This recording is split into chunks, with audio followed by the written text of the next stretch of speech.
morning, everyone. You're on Bound for Glory on Sin. I'm Jordan. I'm Ethan. I'm Matt. I'm Ashley. And I'm Peter.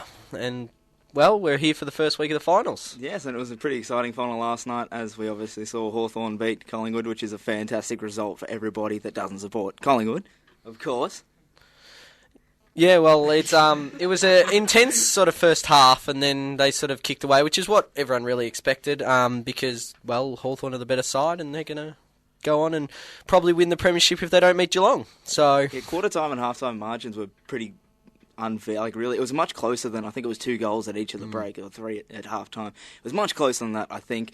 I think one of the big talking points, other than obviously it being a final, is Travis Cloke's performance, and it wasn't really covered by the media. I mean, he kicked 6 goals, and they were pretty crucial goals at the time, and everyone's on show and make. Yeah, yeah, that's true. But he kicked 6 goals in a final, and they were crucial goals at crucial times, most of them at least, whereas Lance Franklin's were kicked, like 3 in the second half when the game was near over? Well, I guess to take Cloke out of the equation, it's a 10-12 goal loss. I mean, with Payne out, I think they probably missed that third forward as well. Gibson was just absolutely immense, though. Just on 16 spoils.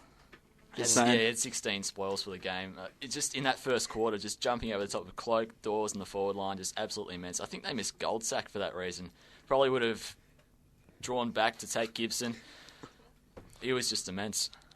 And how intense was the game last night? There was so much fighting. Yeah, I think there was about 5 points in the first 20-odd minutes, and then it was really free-flowing as well. But it was really close and plenty of tackles. I think the whole mindset was that Hawthorn usually go about bullying teams, because Hawthorn over the years, particularly when it's relating to Essendon and things like that, they go out to bully teams saying, we're stronger than you, blah, blah, blah, blah. So Collingwood went out tonight going, right, we're going to give it back to them, because they know all about fighting, and it probably worked for Franklin in the first half. Yeah, Tarrant got right up in his face. Franklin destroyed. Franklin ended up with 4 goals, I think, at the end of the night. But 4 goals is very, very flattering. Tarrant had his measure for the entire first half, and then Franklin got it cheapy on half time. Yeah. He celebrated like he kicked it from 50 goals.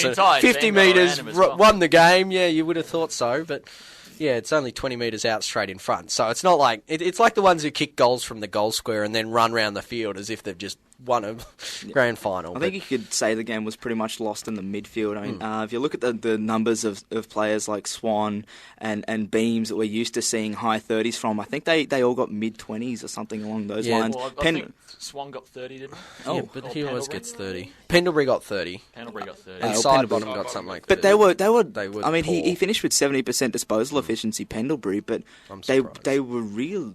His disposals were terrible. I mean, he played a real... You wouldn't know he was that efficient. Yeah, midfield he didn't have his classy sort of impact that you normally see. Sidebottom finished with 10% efficiency lower, so he had 60%. Finished with 10% efficiency. Not quite. And that's impressive. I thought Sidebottom was a bit better than Pendlebury. That's Simon Buckley-like.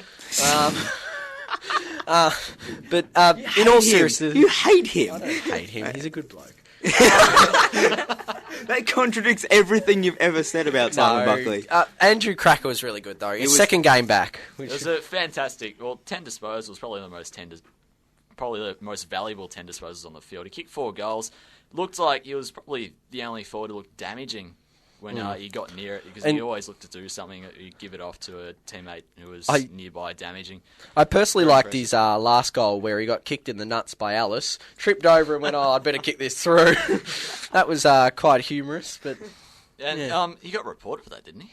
Who, Alice? I think he did. It's probably reportable. It's one of those, depends how the match review panel's feeling on the night, because tripping every now and again...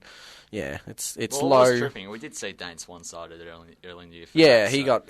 But I mean, Cracker was okay, and he kicked the goal, so I don't think we'll see anything from that. Which is pretty good. It was quite fierce. But the biggest report of the night was Nick Maxwell, of course, striking. Who was it again? Which Hawthorn player? Puopolo.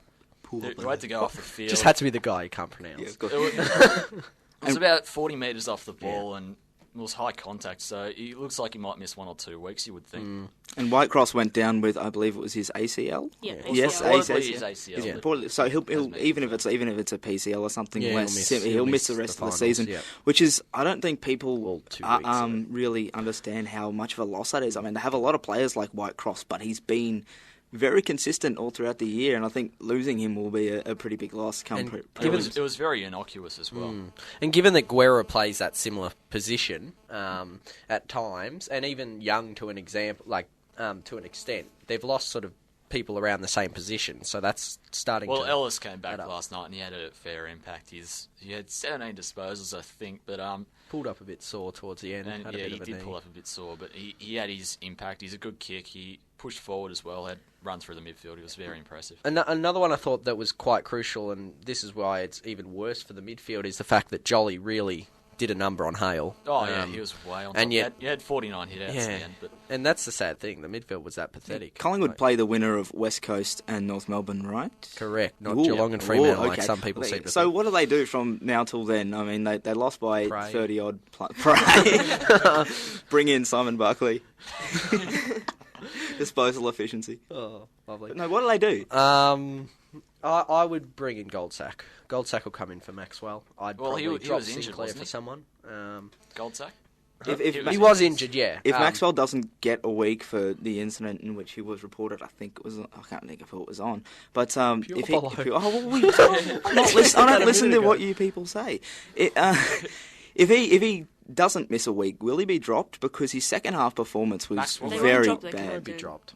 They will They not can't drop drop the their captain. Like when we were going like crap. He slid in, took a mark, Like, he does that kind of thing. Like, he stopped the rappel. He's not a good You're ruining the segue. You're ruining the Max. segue to the top 11 for this week, because we thought that Nick Maxwell was terrible last night. Myself and Mr. Ethan Meldrum to my right. We both thought that he was shocking, and I think the majority of people can agree with this. And his leadership is good off the field, but on the field he is basically next to useless. So this week's top 11, better leaders than Nick Maxwell. Alrighty, here we go. If you're familiar with the English Premier League, number 11, Joey Barton. He's got to be one of the biggest muppets anybody's ever seen in their entire lives. He's still better than Nick Maxwell. Number 10, Kim Jong-il. I'm sure most of you are familiar with Kim Jong-il. I think 200,000 prisoners he's had over his record, and he's still better than Nick Maxwell.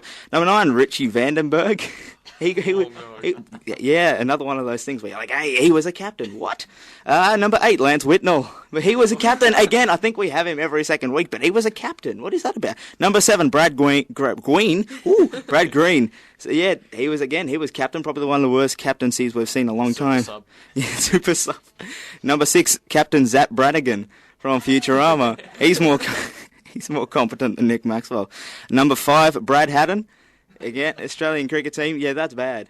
That's very bad. He's a Test vice captain, I believe. How? He was.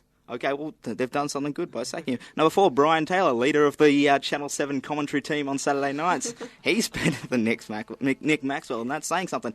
Number 3, Brad Green again. I don't think you can really get how bad of a captain he is. I mean, he was a good player, and then they made him captain, and then he went bad and retired, and it was pretty messy. Number 2, Tony Abbott.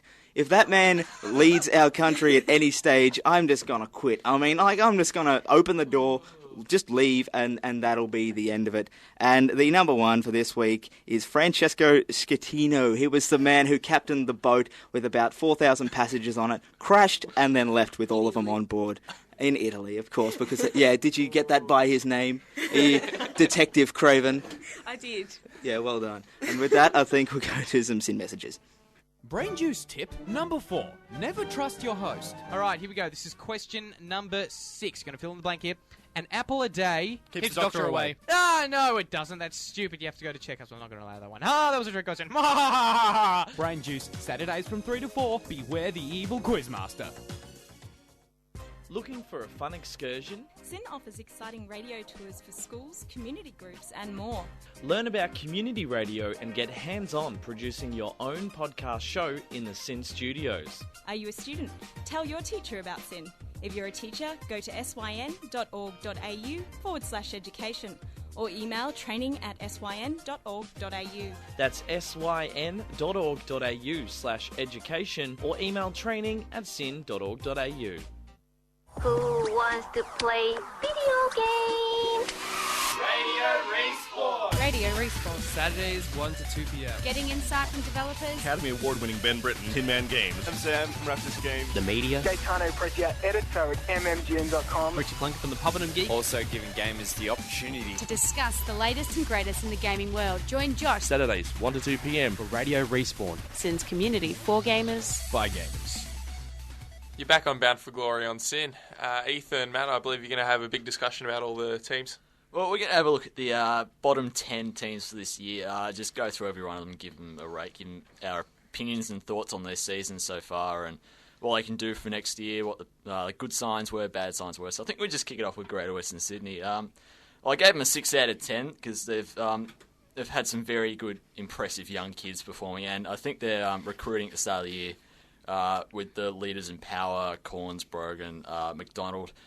Really helped the kids' development. You see players like Green, Trelaw, Cameron, very good key forward, and Dylan Shield as well. Very impressive young players. And I think they were pretty competitive early on. I mean, as obviously their bodies tired later in the years. They didn't probably have the AFL fitness to run it out, which was explain their resting policy, but I think they had a very impressive year. I think 2 wins was a good result considering what we thought at the start of the year. Yeah, you can't really base a rating out of 10 on their win-loss record. It's more so how they set themselves up for future years. I mean, Gold Coast last year, you look at their team and you thought, they might not really be all that competitive for a long time, but GWS seem to have set up a team that next year or the year after, they'll slowly rise up the ladder, and that's really the goal of creating a new team. I think they've done really well to get the right kids. I mean, they re-signed Jeremy Cameron and some other young players as well. They re-signed all 8 of their rising stars. Well, there you go. I believe, which is really impressive. And you would have thought that a few of them might have wanted to go back to their respective states, but no, good on them for sticking together. And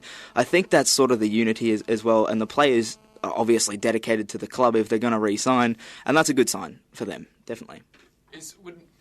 Did Mark Williams play a role, do you think, in getting all the kids to become a cohesive unit? Will the loss of him affect the club negative, or I think it depends on who replaces him as well. It would, because he's a quality coach, but again, as you said, Ethan, they'll find a replacement.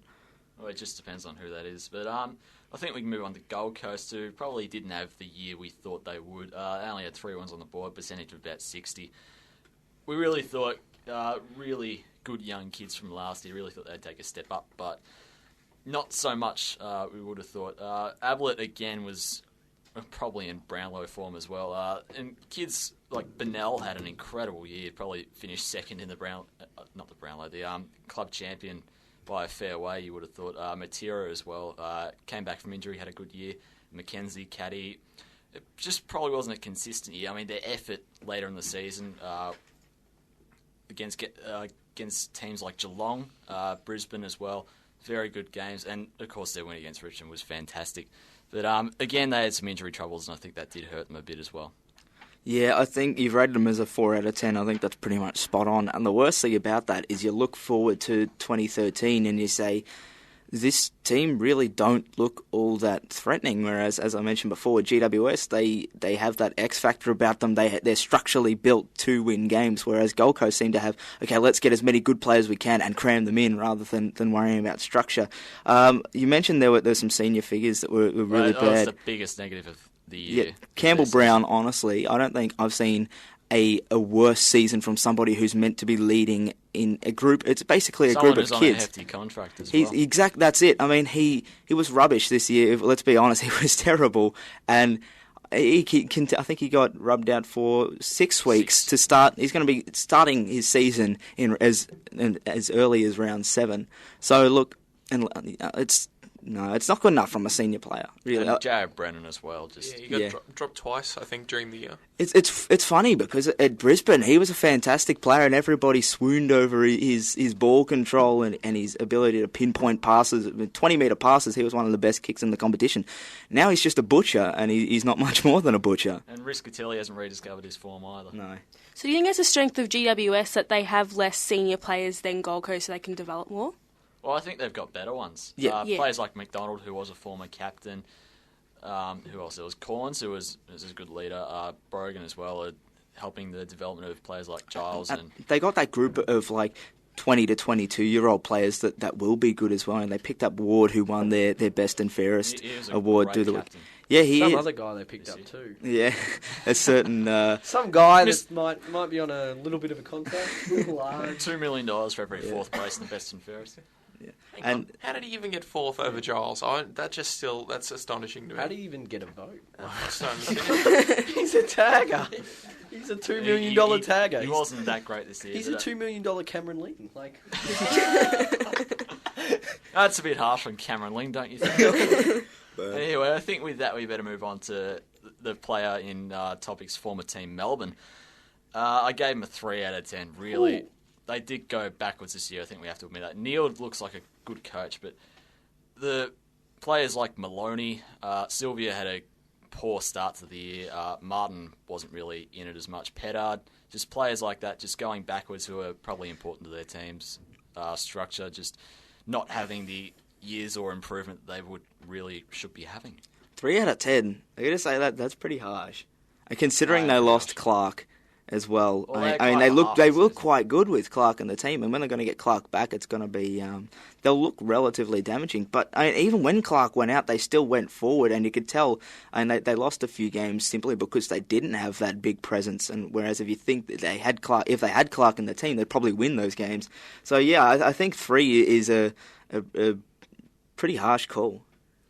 Yeah, fair enough, but like you care. Don't worry about it. Players in the midfield, I thought, was where they were let down a lot. Players like Jones and Grimes and Mackenzie, Sylvia had good years, but they really lacked a lot of outside run. One guy I've seen you haven't noted is Howe. I thought he had Jeremy had a good year.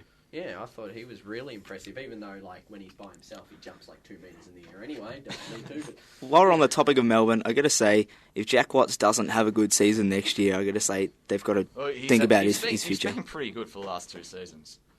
For Casey? Despite scrutiny, I think he's been fairly good. Again, for Casey. I personally think that overall he's been better than Tom Scully ever has. So, yeah. I think that's a fair comment as well. All right, we'll back down there. Western Bulldogs are rated harsh. I gave them a 2.5. Jesus. Yeah, well... they have had a shocker, though, this season. Yeah. But 2.5 is bad. I think they would want to delete this season. Just go delete. I mean, given the experienced players, they've got Boyd, Murphy, Cross, Griffin, Morris, of course, was injured the entire year. Lake. They've got a bunch of good senior leaders, and I think that's where they're better than Melbourne. They're just not performing as well. They're just not as coherent, I guess, as other teams. Just players like Wallace and Liberatore, but had good years, but got to wonder where their improvement's going to come from next year as well. 2.5, come on, they haven't got a forward line. Of course they're not going to have a good... I mean, you look at them from the outset, everybody... Then again, players like Jones hasn't had the development he probably should have. Grant has been a shocking pick 5. See, they've almost got the opposite bell curve type thing happening, where they have heaps in the 30s, heaps in the sort of teens to early 20s, and then there's not much in that mid group. It might, in my opinion, I think we should probably think about trading some of those older players potentially to premiership. But they're not going to get much. There won't be much, but if they can sort of upgrade picks, get something there's some like a Murphy, for example, would still have some. I think Murphy's important for their development. Yeah, as far as I mean, he's the sort of player that you look at him and you think he'll probably go straight to an assistant coaching role at some stage at the Bulldogs. He's very reliable as a halfback, so you need him in the team. 2.5 still, I still don't agree with that. Where should they be looking to the draft for a key forward, or should they trade for one? No, they should find somebody that's ready to go, because as mentioned, they've got that bell curve where they've got the older players and the younger players. They need to find a solid 24, 25-year-old bloke that can clunk marks and kick goals. Well, Dixon played well in that role. Yeah. And there's a few names that you could throw up. I mean, Quinton Lynch is being thrown around at the moment as one of those guys that's probably on the way out of West Coast. We've got a couple of texts in about that saying that the Bulldogs 2.5 worse than Melbourne, all based on the second half. Well, they got a lower percentage and they lost their last 11 games. I think they were worse than Melbourne, but 2.5 and 3 is, again, really harsh. Well, I'll upgrade it to 4 and 3.5. Yeah, well, Luke says that's fair enough. I'd probably give him 1. So Beautiful. Moving on. That's very harsh. 14th was Port Adelaide. They sacked Primus, but really they have had a better year than last. Players like Broadbent had a big improvement this year. Brad Ebert was a fantastic recruit in the centre. Boak had another good year, and he's re-signed for another 2 years on a good contract, which is good to see him commit to the club. Hartlett, he was injured for the majority of the year, which was unfortunate because he's a quality player and he's really improving at the rate of knots. Wingard, he was thrown in the middle against, I think it was Brisbane. He had about 6 or 7 clearances and looked really seriously damaging. And then players like Paul and Daniel Stewart playing very well as forwards, and Daniel's a rock. So and Jay Schultz as well. Really good old Jay Schultz. But no, it's good to see Travis Boak signed. That's really important for Port because he could potentially become their best player if he isn't already. And you'd think in line for a future captaincy gig as well. After Dominic Cassisi, how old is he? Do you know? I think he's 30. Yeah, he's 30. He's an honest battler. I think when you've got Alapate Carlisle in the back line, you got Boak in the midfield, and you have Jay Schultz up forward. That's a pretty good team to sort of build around. But the thing is, with Chaplin looking like he might be on the way out, they've probably got to find another really solid key defender. They probably could target one of the drafts. There's probably a fefew players around that pick they could look to develop. But a few senior players as well probably letting them down, which probably cost them a couple of wins. Players like Daniel Pearce, he just whenever he's anything near to a tag, he just goes into his shell. David Roden, I probably wasn't as in favour with Matthew Primus as he could have been. He's a quality player. Tom Logan, Cassisi as well, had statistically a poor year compared to his past two, and Justin Westhoff as well, just not continuing with his development as a half forward. So Westhoff's 24 now, I believe. He really should be making his He's mark got it, forward. And if he doesn't, I think next year is the year. It's make or break. Poor footballers. So it's had about three make or break years. I think it's sort of doesn't help. Sort of plays I honestly for Port. think that he's probably reached his peak. He's just going to be the kind of person that'd be a decent third forward. I think he would really benefit if they got someone like Jara, or even it looks like Jara might go to Port Adelaide, which could be handy. And then they've got Butcher as well, who was injured for the entire year. And he was fantastic. Really put those two together. What was that? I missed something. That was a good call, I'll admit. I think with that we can go on to Brisbane. I get the joke now. I get it. Just once we regain our composure. That was a good call. Brisbane, they got the makings of a very good midfield, and they won 10 games this year, so I gave them a 7 out of 10. Very good improvement. Players like Redden, who should have won the best and fairest and didn't. What's with Patfull winning it? Patfull had a good year. I know, but not better than better than Redden. Daniel Rich. Rich showed why he won the Rising Star back in 2008, I think it was. Tom Rockcliffe, inconsistent, but his best was fantastic. Pierce Hanley, Dane Zorko had fantastic years, and Simon Black as well just keeps going.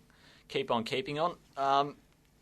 Just an issue with their forward line, I think. Players like Cornelius and Carnesis probably not cementing their spots in the forward line as well. They had to rely on Brown, who's 30 or 31. He's still playing well, but you think that drop-off is inevitable. Daniel Merritt kind of didn't so much take a hole out of the back line, but you think he's not the key forward they're looking for. So you mentioned Brown. I think the drop-off's already started. I mean, it's been a while since he kicked the bag against a quality team. He kicks 2 or 3 goals a week, but it's really not enough considering... 40 goals for the year. Yeah, 40 goals for the year. That's 20 below the Coleman winner, and that's saying something. I still think if they were to get Tippett, then I reckon they're one of the teams you just lock in that bottom half of that 8, I reckon, with their midfield. I'd have to agree with that, especially if and then that does allow... Merritt full-back with Patfull. And Maguire as well. Yeah, and Maguire, yeah. If Maguire can stay uninjured... And Staker's in there as well. So they're looking really good, I reckon. And then they've still got Hudson, who's doing well, Longer, who looks like a good prospect, and Leuenberger was injured for the entire year. Yeah, so there's Hudson should go around for another year, shouldn't he? He should. He was good this year. He was serviceable. So they got a lot of improvement coming their way, you would think. But I think whether they snag Tippett or not depends on... I think that will show whether they make the 8 or not. I think if they get Tippett, it will really help their structures. And they probably could finish 7th or 8th. But for now, I think we can lock them into 10 or 11 wins again. I think that's fair enough. Yeah. With that, go on to Richmond, who had a huge percentage for a team that won 10 out of 12 games. A draw again at the end of the year probably highlighted where they how their season went. They lost a few games by under a goal, 3 in a row near the end. Would they be the one team requesting to only play Gold Coast once? Carlton? You'd think so. Maybe. Yeah, well, Richmond just can't seem to get over that hurdle. Those mighty Suns. That intimidating forward line. The thing is with Richmond is they go off, beat Sydney, beat Hawthorn, thrash them, and then go and lose to Gold Coast and Port. They didn't lose. Oh, they didn't win against Port. They didn't lose. Moral victory. Well, that win against Hawthorn really showed what they can do when their team fully functions with players like Koch and Martin had a good game that round, I believe. Delidio as well is a fantastic leader. He probably should be their next captain, I would have thought. You got to remember that wasn't just a bad Hawthorn performance. That was a really, really good Richmond performance. Oh, Richmond were incredible that game. Yeah, and a lot of it, I think Martin needs to really step up. They play him a lot of the time in the forward pocket or half forward. They need to chuck him in the guts or get him working in the guts, because when his contested work is fantastic, but at the moment he only gets 20-odd possessions per game. It's not enough to be damaging. It's not enough to control a game of football. I think once they get that consistency as a team, I reckon that's when they'll be a lot more dangerous, and that's when we'll have to watch out for them. I've been waiting for that for about, 30 years now? Their best is a final side. Their worst is a bottom 4 side. That's what they've got to try and bring. I'm not going to say they're going to make finals next year, because every year we do that, we look like Muppets. So you do that every single year. Yeah. They got the makings of a very good team with Rance and Grimes in the back line, Rewalt and Vickery up forward, and then Marich on the right. Looks like a very impressive young team going forward. They've got the spine. They've got Rance, Marich in the middle, and they've got that host of young, good midfield kids, and then Rewalt forward. That sort of speaks for itself. Essendon finished 11th. Blistering first 9 rounds. Absolutely fantastic. They were 8-1 before that loss to Melbourne, lost to St Kilda. Really had they beat Melbourne, that was for first spot, wasn't it? Off the top of my head. So had they won, they would have been first. So that's, considering they missed finals, that's a huge fall. We've mentioned it before, but that's bad. That's very bad. And I think their injury toll really just played with their consistency. I mean, Watson stayed fit for the entire year, surprisingly, considering his hamstrings aren't really that great. And again, irony. Very ironic, just saying. Probably in Brownlow form, he looks to be right up there. Ben Howlett as well was very fit very good for the entire year. And Zaharakis was good, but then he got injured. Really, like all of them. It really just set the tone for the entire year. With they had about 18 or 19 soft tissue injuries, which really just played with everything. You rated Essendon lower than Richmond. I did. I was going to say, considering the injuries and the fact they didn't lose to Gold Coast, and I would have said Essendon overall had a better year. I think Richmond, considering they lost every game by bar one by under 4 goals, is really a sign of how competitive they were for the entire year. I think the difference between Richmond... they did, yes. Richmond, if you look at what happened, they could have finished with 14 or 15 wins, and that's really... had they beat Gold Coast, had they beat Port, that's all of a sudden 12 wins rather than 10. It's just those small things. Then you mentioned all those close losses as well. Whereas Essendon, in the second half of the season, they didn't look competitive. There was a couple of games like that Adelaide game where they made it really close. But other than that, they were rubbish. But Essendon, I think the few senior players, again, who did play for the majority of the year, did let them down. Players like Stanton, who was incredible in patches for the first half of the year and then just completely dropped off the radar. Dempsey, I think, was a bit inconsistent. Hurley as well. He probably struggled with fitness as well. Cal Hooker in the back line, probably not doing as well as he could be. Thanks for that. And a player like Jake Melksham, who's in his 3rd or 4th year, really should be showing signs of improvement. Top draft pick, really did stagnate, and players like Monfries, who might be on the way out. And then Leroy Jetta, I thought, didn't have a great year either. I'm going to disagree with the Dempsey call. I think Dempsey was good, but I don't think consistently good. Well, I think against Adelaide, he was probably your best player. Yeah, and he was the only one who really stood up during all the moments where it counted. So I think that's a sign of someone that could be a leader in the future. And I think it's good that this is probably his first uninterrupted season with injury. So I think he can only get better. That's a fair call. I think we'll move on to Carlton, who really did have a shocking run with injury. I think we can very easily say that. Carazzo was a huge loss, protecting Murphy and Judd in the centre, and then Murphy got injured as well with his shoulder. Waite was out for what was supposed to be a 2-week back injury, I think turned into about 12, as it does. But just losses all over the park. Jamison and Henderson couldn't stay out, so blood players like Simon White and Andrew McInnes who then did his ACL as well, which has just really set the tone for the entire year. Could you say that Carlton's injuries were worse than Essendon's? I would. I think obviously, to more key players. Yeah, to the key players, I think with Essendon, it's obviously quantity, and that hurts. But losing quality players, also in another respect, possibly hurts more.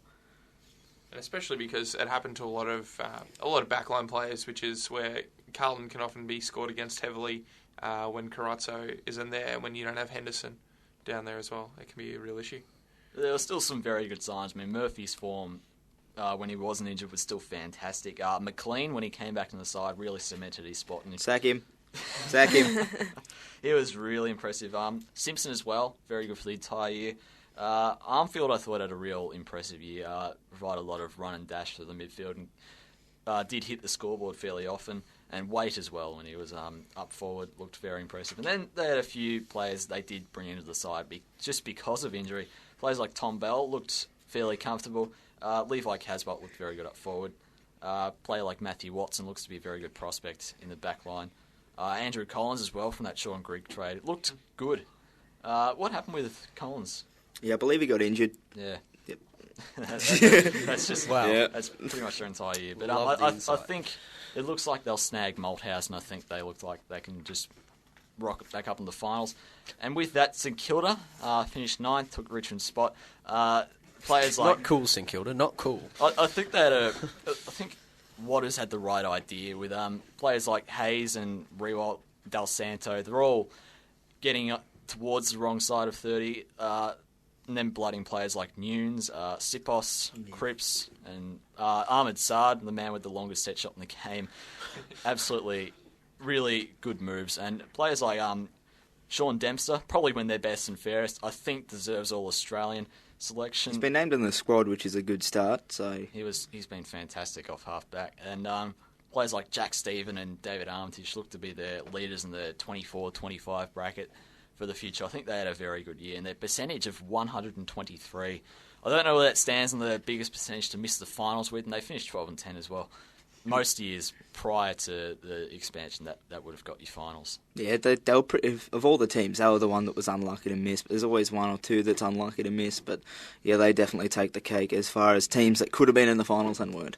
But I mean, their older players are still performing as well. Hayes had a brilliant year. Considering he's 32 years old. Milne kicked 55 goals, Rewalt about 45, I think. So they've still got performing forwards, and players like Stanley as well missed most of the year. He had that hamstring problem in the latter half of the year that really restricted him, and he looks like a good prospect as well. So unfortunate run with injury for him, but he looks like a good player for their younger generation coming through. And I think with that, we can wrap up the team reviews, and we're going to some sim messages. Want a taste of Get Cereal? And this is going to be your ringtone for the rest of the week. This is for next week. Are you ready, Jess? Yep. Right. 1, 2, 1, 2, 3. I know you want me. Huh, you know I want you. Huh, I know you want me. You know you want you. Huh. Stop me! And that's going to be your ringtone for the week. Probably should have learnt the words better, Terry. That is the easiest song to learn. Get Cereal from 6 a.m. weekdays on SYN. 60 minutes, 4 rounds, 2 contestants, 1 winner, and a stack of unnecessary sound bites. Brain Juice, SYN's only quiz show, Saturdays from 3 to 4 p.m. Get your juices flowing. That was delicious! No why I'll wipe out there on my TV. No why I'll wipe out there on my TV. No why Panorama, listening to your politicians so you don't have to. Mondays to Fridays, 4 p.m. on SYN. Shocking me right out of my brain. You're back on Bound for Glory on SYN. Text us in on 0427 767 767.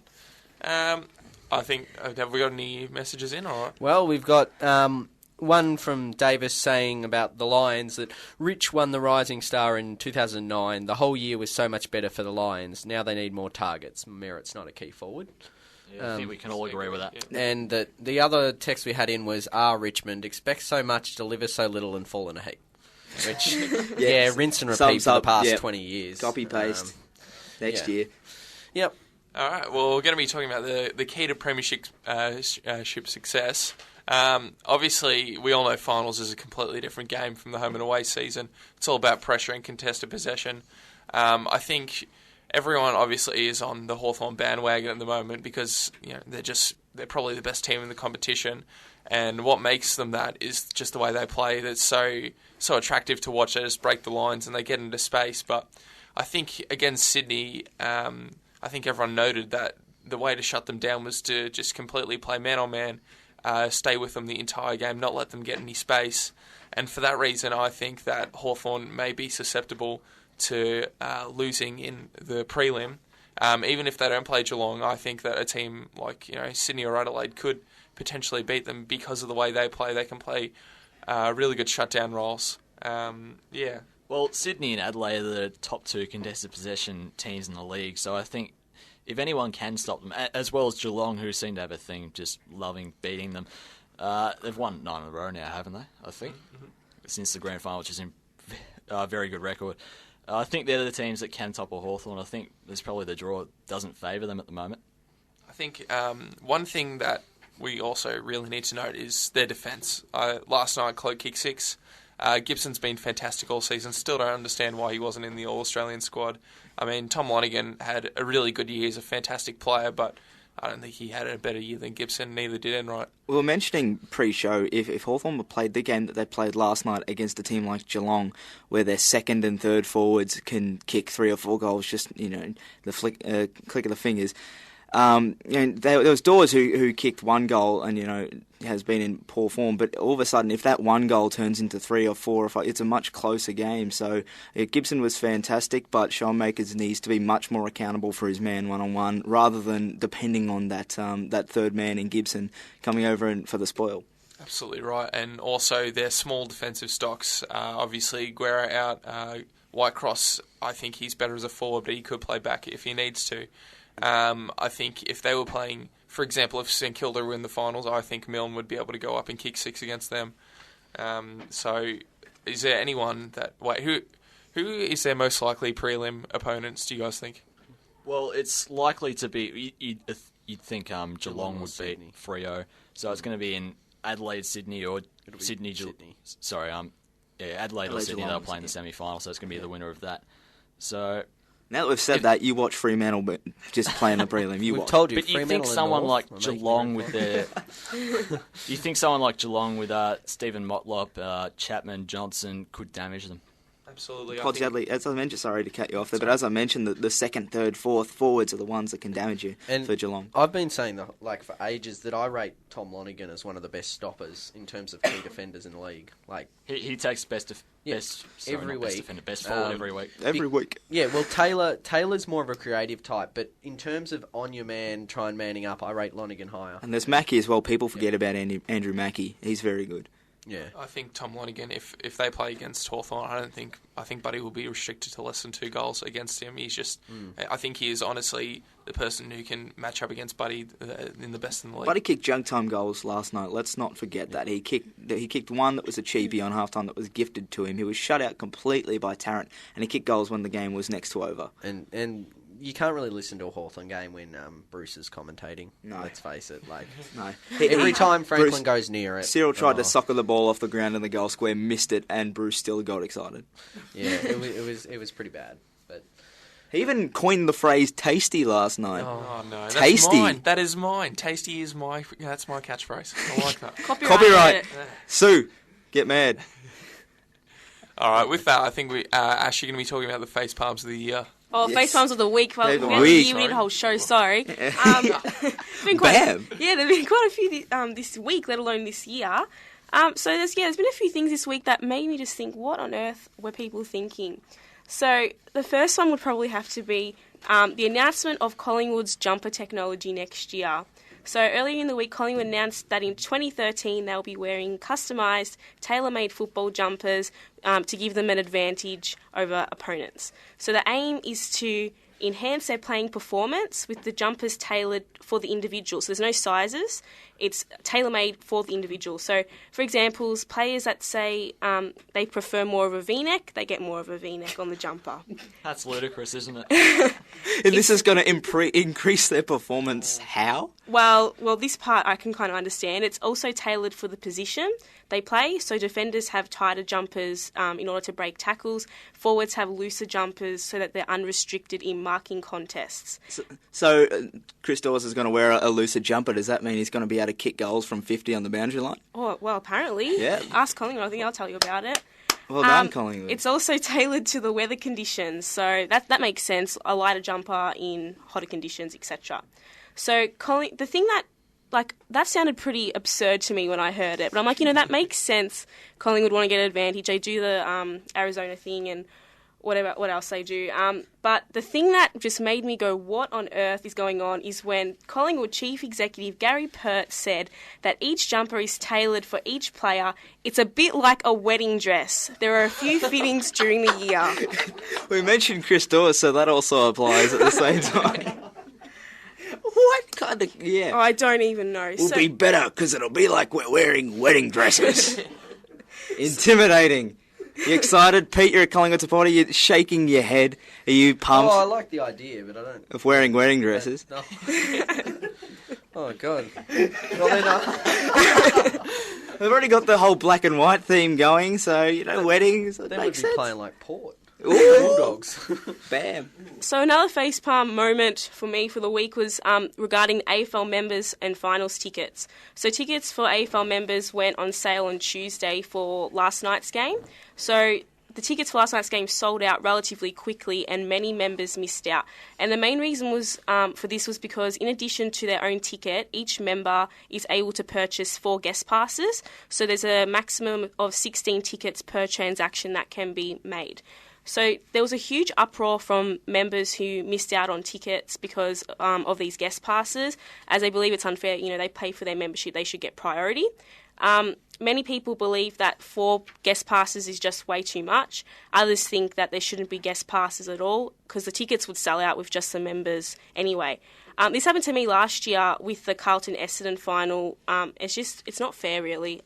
I don't know if I'm biased because I'm... No, that's completely fair. If your team makes finals, you expect to be able to get first priority rather than 4 guests that support another team that are just there for the environment. The supporters, they need to be given first priority, and for something like that to happen is nothing short of laughable. This is another reason why we need a North Fremantle grand final. Yeah. Everybody gets a ticket. Scalpers are going to go out of business. You can just walk up on the day. Just walk up, general admission, no worries. So another thing, another facepalm moment of the week was that, once again, the match review panel. So the match review panel produced some calls from what we like to call the match review panel lotto. So as the name suggests, you never know what you're going to get, and this week was no exception.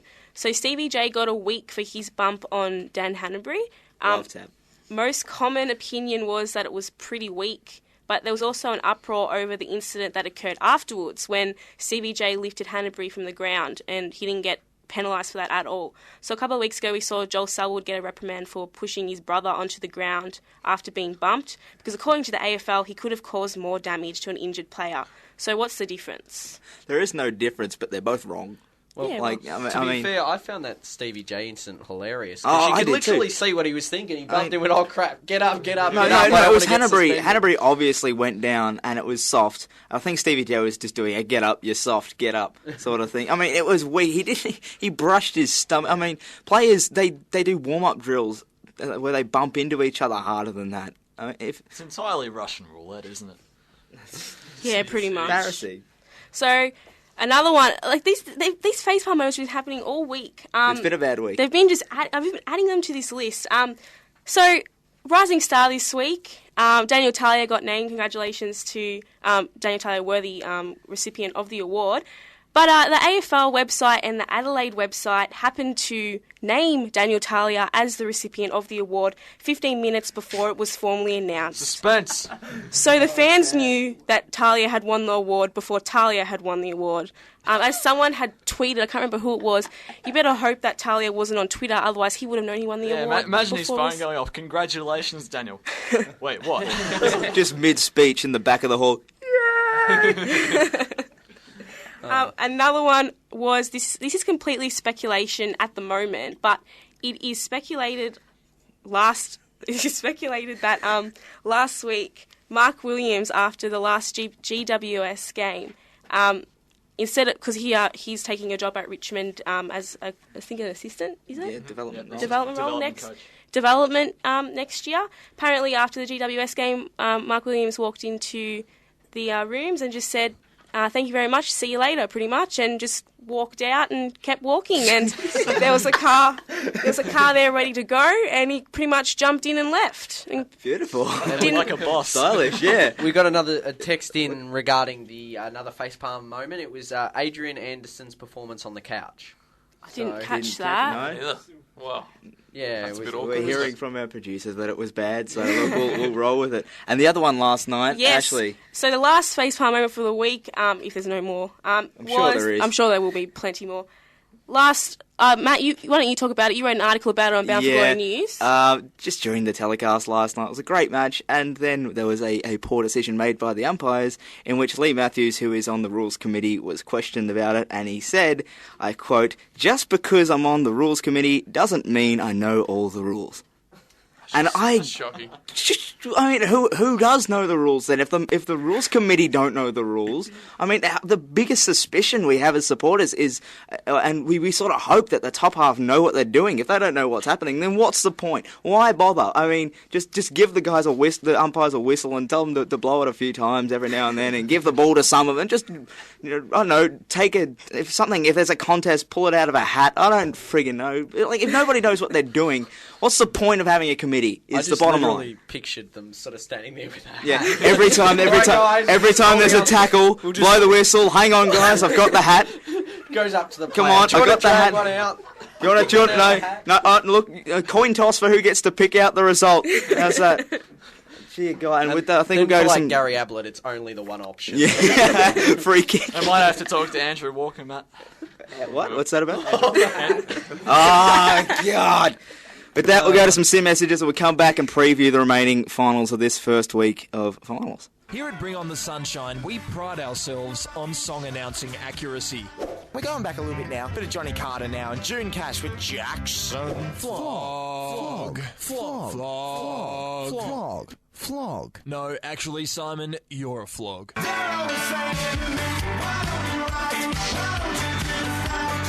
Any sane person would know it's Johnny Cash, not Johnny Carter. Bring On the Sunshine, 10 p.m. Sunday nights, only on Sin.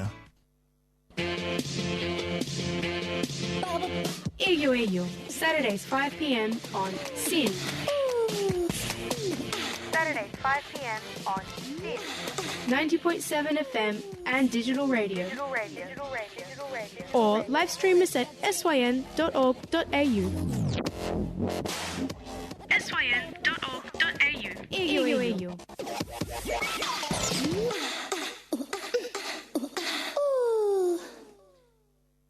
Not Pan Obama. Yes, we can. Panorama. Mondays to Fridays, 4 p.m. on Sin. Back on Bound for Glory on Sin. Text us in on 0427 767 767 if you want to keep talking about the facepalm moments of the week. First preview we got this week, Adelaide and Sydney at Amy Stadium today at 3:15. Huge. Well, as I said earlier, the top two contested possession teams in the league. Thompson and Kennedy is just going to be an absolutely immense matchup. And then Dangerfield, Jack, McVeigh, just great contested players. Really going to be a very intense contest, this one. The prospect of Richards versus either Tippett or Walker is very exciting. That's going to be a great contest. And I think it would be a lot better if Grundy was in. It would be. So he's Roberts Thompson isn't that bad. No, but he gets knocked often, but he's not that bad a defender. He's been playing up forward most of the year. He's been playing up forward, but he's still a good defender. If you look at the ins and outs for Adelaide, that sort of says a lot. I mean, Jensch and Lynch go out, but Bernie Vince and Taylor Walker both coming back in, obviously at the right time. That sort of says a lot at the moment. I mean, Bernie Vince coming in, he's obviously a fantastic player, but when you chuck up another key forward, it stretches Sydney's backline, and they're missing key personnel already. So I think it's already one on the selection table personally. It's a final, so anything can happen, but I'll be backing Adelaide. One matchup I'm really looking forward to is Brent Riley on Ryan O'Keefe. I think both have been in ripper form this year. I just so excited. Oh, I can't believe it. Bruce-like. Dangerfield on Jack as well. Named on Jack, that'll be exciting. Half forward. Half the field, and every time there's a tackle, shut up, Matt. Van Berlo and and Bolton on half forward. There we go. So tips, I'm going Adelaide. Obviously. Yeah. Well, Adelaide have got better recent form on them, so I reckon they'll 4 or 5 goals. Swans for me. Ooh. Yeah, Why? I like Swans too. Why? I don't know. I just have a feeling. Cause.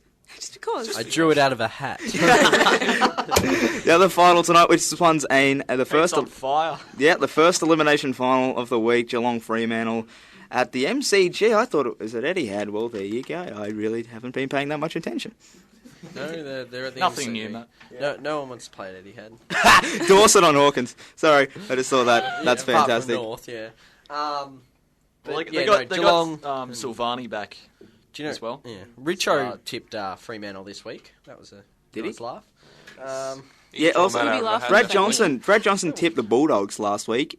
Brad Johnson always tips the Bulldogs every week, every single week, regardless. Look at the back line and look at the forward line of Geelong. I mean, you've got Chapman named in the pocket. Vardy was fantastic last week. Pods Yardley Hawkins. And when your best defender is Zach Dawson, you're in trouble. They've lost McFarlane. No, this is going to get ugly. Yeah, this will be bad. Don't bother showing up as well, who's a good defender. Absolutely. Johnson's probably bordering on All-Australian form. Dawson, nearly a heart attack. Oh, dear. Silvani coming back is obviously a big boost, but... He's no McFarlane. No, that's basically it. Yeah, another game I think is one on the selection table. I'll be going Geelong. For sure. Geelong comfortably. One of those games at 3/4 time where they'll sort of take players off and take the foot off the pedal. I think won by a mile. It's going to be close, I reckon. I think Fremantle's midfield, goes under the radar. A lot of players like Mzungu, very good performance, but I think you're going to have to tip Geelong at home. Dockers have lost the past 11 out of the 12 matches at the MCG by an average of 41 points. So they're a lot better interstate. Double that then. Is Nathan Vardy a massive... I know he came back last week, but I think he'll honestly stretch not only Fremantle's defence, but whoever they play next week, providing they win, which they probably should. Can he, and obviously Hawkins and Pods, well, I think they're all very physical and huge players. Will they be able to stretch most defences? Oh, yeah. God, I mean, as I mentioned before, if Geelong were playing the game against Hawthorn last night, I think Geelong would have probably won solely because of the lack of accountability one-on-one. As they said, we mentioned Gibson's performance last night was fantastic, and it was, but it'll come to the point where Gibson will have to play a negating role on his man, and then everyone else is going to be accountable for their men. Geelong have got Trent West as well, so they've got plenty of big men to stretch forward line. Thing with Hawthorn is, if they came, say, Schoenmaker's got a bag kicked on him in the prelim and Gillen was ready, would you drop Schoenmaker's at all? It depends on the team they're playing. Yeah. I think if it's a team like Sydney, where they've only really got Reid and Goods is playing a bit half-forward, midfield-ish, I think if they're playing a team like Sydney, then I think you'd probably keep Schoenmakers in, because Gillen's a big defender. He doesn't really have a great disposal or marking ability. I think Schoenmakers is much better in that regard, so I think you got to take Schoenmakers over him. Crowley will most likely go to Selwood as well. That'll be a fantastic matchup, especially in a final. Crowley's proven that he's one of the best taggers in the competition, if not the best tagger in the competition. He might be a pest, but that's the best taggers are pests. Ballantyne as well, speaking of pests. Yeah. Look, you can hate Ballantyne, you can hate players like Milne and Ballantyne, but I think everyone would want one of those players for their team because they're so effective. They antagonise and they frustrate supporters and players. And I think Ballantyne, he really is underrated in a sense, in that people, they mention him as this bad player, this annoying player, and we don't really like to see that much, but he kicks goals, he annoys his opponents, and he's effective. So he hasn't really got a flaw against him. And the final match of the round. Tip? Once we Did we tip, tip? we assume Yep, we're all going Geelong. Geelong. Yep, right. The final match of the round sees North travel to West Coast. Play the Eagles. So. I think you got to back West Coast. You do got to back West Coast, but North have a good record over there. I mean, they might not have won a whole bunch of games over at Patterson's, but they're competitive. They lost early in the year by 4 goals to West Coast. Yeah, 4 goals isn't that too far. Isn't really that much, really. 4 goals isn't much. I mentioned pre-show to our North supporting producer over in the corner that I think this will be one of those games where West Coast they've done this all before last year. They've already played finals. I think they played in the 3 finals last year. North haven't played a final since 2008, and they've got a bunch of young kids that'll be coming in. They'll be playing their first final, and they'll be doing it in front of a hostile away crowd. And I think West Coast, in the first quarter, I feel like it's going to be one of those 30 points to 6-point things at quarter time, and that'll pretty much be where the game's won. I feel that as well. I think Jack Darling, he's been in ripper form the last couple of weeks. I can see him backing that up again. Although I think he's playing against Scott Thompson, who he's obviously been in great form too. So I think he was a little bit stiff to miss. Kennedy factor as well. You got to remember Kennedy's back as well. And I heard he was a bit in doubt though. Josh Kennedy. Yeah, he did injure his ankle last week. So, watch this space. Watch this space. It'll be interesting, but I think they're in good weather for Darling. No, because it's not raining. Scrap. I think it's a good point about their inexperience with players like Gibson, Anthony, Baston at Cunnington haven't played finals. And they're all the good players that this season's been Robbie shaped Tarrant around. as Really, well. like these are when you mention those names, they're all the players that they're the core players. They're the reason why they made finals. They're the ones that haven't played a final before. Therefore, they'll probably be a little bit jittery, and you sort of expect that from them. But it might cost them the game. Yeah, I think how well they respond to the finals pressure, as you said, the hostile crowd in West Coast. You'd have to say will Petrie determine the result. Kick a bag or at least play just run out of the forward, create some space, pretty much. I mean, if they can drag Glass out of the defensive 50, it does allow Tarrant and Hansen to kick goals as well, which he's done. They've both proven they can kick bags. So look at. All right, tips. I've got to stick with West Coast. Logical tip, West Coast. Hopefully, it's a very tough, hard game where everyone comes up sore. Otherwise, they'll be through the prelim. Collingwood's but if North put up a good fight, don't be surprised. Now, plugs, BanffGloryNews.com. Yes, very good as we news say site. every Best single news week, site best news site in history of the world. Ever. A bit of an understatement. Sarge Supercoach, of course, on Twitter. Definitely. Although Supercoach season's finished, but gear up for next year. I don't know when they start again. He's got his site as well, SargeSupercoach.com. Ooh, plugs. Ching. Extra plugs. Yeah, and I think that's just about it. And of course, we're on Twitter and Facebook as well. Useless. And that's all all it from for here. show. We'll see you next week. Bye.